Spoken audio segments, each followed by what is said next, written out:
कहानी का नाम पृथ्वी का निर्माण। बहुत समय पहले, जब कुछ भी नहीं था, चारों ओर बस अंधकार और शांति थी।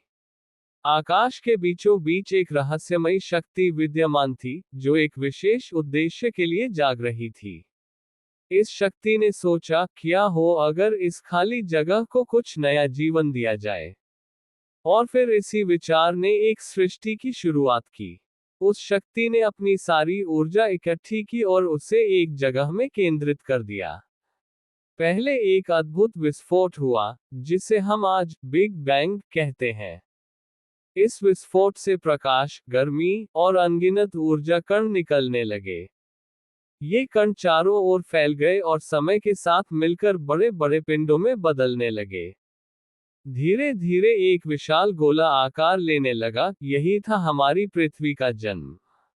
पृथ्वी का निर्माण। पृथ्वी अपने शुरुआती समय में बिल्कुल शांत नहीं थी। जगह जगह ज्वालामुखी फूट रहे थे, गर्म लावा बह रहा था, और हर तरफ गैसें निकल रही थी। ये गोला धूल, गैस और पिघले हुए पत्थरों से बना था। पानी का नामोनिशान नहीं था और न ही कोई हरियाली। धरती एक उथल पुथल से भरी हुई थी, परंतु उसी उथल पुथल में एक संतुलन आ रहा था। धीरे धीरे धरती ठंडी होने लगी। ज्वालामुखी धीरे धीरे शांत होने लगे और उनके अंदर से निकलने वाली गैसें बादलों का रूप लेने लगी।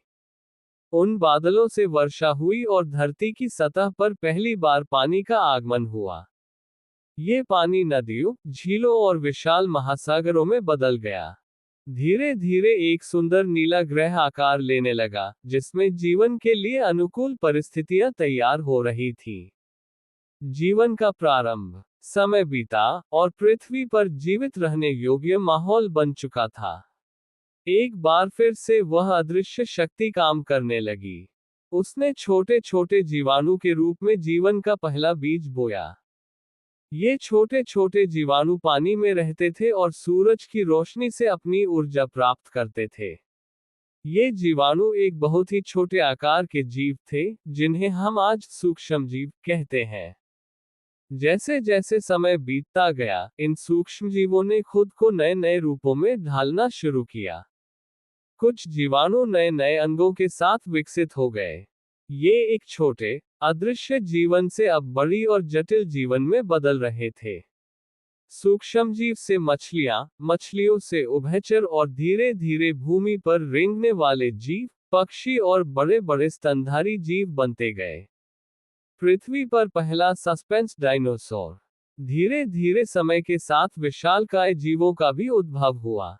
ये जीव धरती पर सबसे शक्तिशाली थे। उनमें से सबसे शक्तिशाली डायनासोर थे। ये विशाल प्राणी जंगलों और पहाड़ियों पर राज करते थे। उनकी गरजती आवाजें और तेज गति अन्य जीवों के लिए डर का कारण बनती थी। डायनासोर लाखों साल तक धरती पर रहे और एक दौर में पृथ्वी के सबसे बड़े शासक बन गए। लेकिन तभी अचानक एक और संकट आया। एक विशाल उल्का पृथ्वी से टकराए और उससे धूल, राख और धुएं का ऐसा गुबार उठा कि सूर्य की रोशनी तक को छिपा दिया। धरती पर घना अंधेरा छा गया, मौसम ठंडा होने लगा और जीवों का अस्तित्व खतरे में पड़ गया।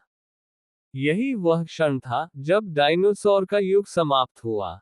मानव का उद्भव, दूसरा मोड़। समय बीतता गया और इस अंधकार के समाप्त होने के बाद एक नई कहानी का आरंभ हुआ। इस बार छोटे छोटे प्राणी, जैसे बंदर और अन्य स्तनधारी जीव, तेजी से विकसित होने लगे। इन्हीं में से एक प्रजाति ने धीरे धीरे विकसित होकर आधुनिक मानव का रूप धारण किया। मानव ने अपने बुद्धि और विवेक का प्रयोग करके आग को नियंत्रित किया, उपकरण बनाए और एक समाज का निर्माण किया। उसने खेती सीखी, गांव बसाए और सभ्यताओं का निर्माण किया। धीरे धीरे मानव ने धरती को अपने अनुसार ढालना शुरू कर दिया। उन्होंने भाषा, कला और विज्ञान की ओर भी कदम बढ़ाए। पृथ्वी की कहानी का वर्तमान अध्याय। आज भी पृथ्वी के अंदर ऊर्जा और जीवन का प्रवाह जारी है। मानव अब पृथ्वी की रक्षा और उसे बनाए रखने का जिम्मा लेकर आगे बढ़ रहे हैं। यह एक ऐसा दौर है जिसमें पर्यावरण की रक्षा और प्रकृति का सम्मान अनिवार्य हो गया है।